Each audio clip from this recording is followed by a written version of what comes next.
задоволство ми е да имам прилика уште еднаш да ви се обратам. После мојот говор, многу мина изразија желба за уште еднаш да кажам некој збор за Македонија. Па еве како ќе го започнеме тој збор. Како прво да ви објаснам малце како и зошто дојдов уште тогаш во Македонија. За да ја дадам мојата поддршка. Да ја дадам мојата поддршка за унитарна Македонија.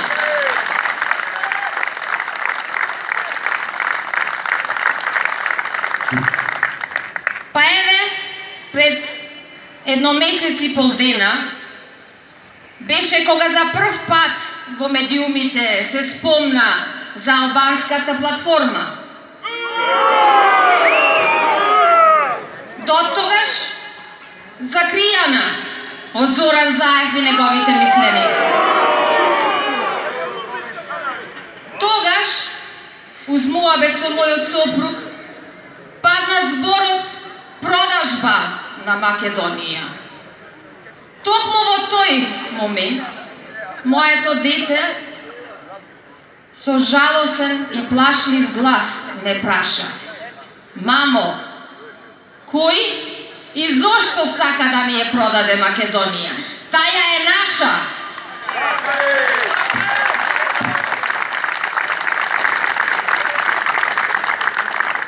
Искрено да ви кажам, немав одговор. Моето дете не го знае Зоран Заев.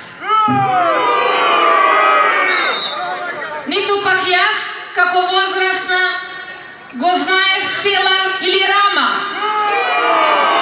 Но едно знаев, тие не им мисла добро на нашата држава, тие не им мисла добро на нашите деца.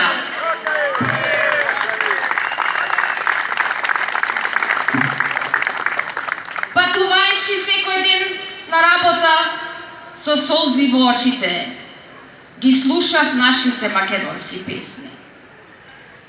И ми се вртеа зборовите од моето дете низ глава. Плачев, плачев за Македонија.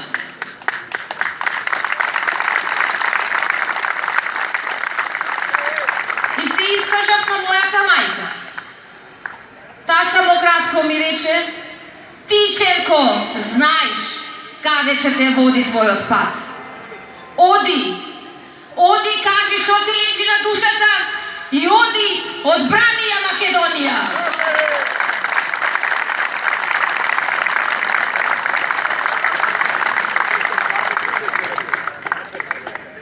Моите родители потекнуваат од сиромашки села. Потекнуваат од села кај што биле многу тешки сите денови. Јас знам зошто зборувам. Јас секое лето го минав во селото со мојот дедо, нижевме тутун, јадевме леп сирење и домати, а не кавијар како черките од Зоран Заев. Јас знам зошто зборувам. Знам колку требаше дедо ми да сработи за да ја помини годината. Во 70-тите години, кога заминале родителите мои, имале само една желба: да спечалат пари да изградат дом во татковината. Тогаш не заминале интелектуалците, не заминале професорите, не заминале лекарите. Заминал сиромашниот селски народ, за кој никој не се залагал. Додека сега ова влада се грижи за руралниот развој, се грижи за животот, за подобар живот во руралната средина, со поддршка, со субвенции за тутунарите, за лозарите, за градинарите, за сточарите.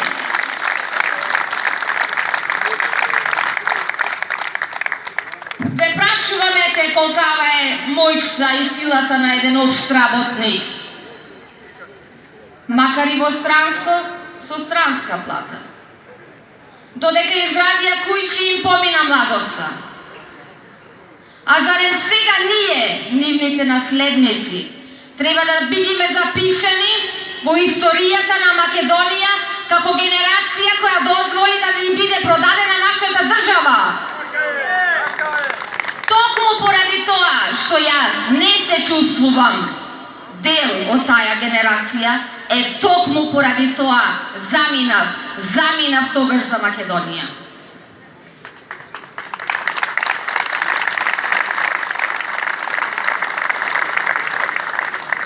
Летајќи низ облаците кои беа црни како душата на предавникот, кои беа црни како душата на Зоран Заев од Муртино, тогаш го осетив милиот, но слаб зрак на македонското сонце. Тогаш за прв пат ви се обратив, драги мои прилепчани. Ви се обратив за поддршка на унитарна Македонија, за отфрлање на албанската платформа наметната од туѓа држава, со цел да не избриши нашата држава и нашиот идентитет. Со секој поминат ден, со секој поминат чекор, заедно со вас, низ Прилепските улици, чекори кои звонеа херојски, осетив дека ги избркавме црните облаци, ги избркавме орлите кои ни ги демнеа нашите очи. Го осетив жешкиот зрак на македонското сонце, топло како срцата ваши, како срцата кои чукаат за оваа држава, за нашата мила Македонија.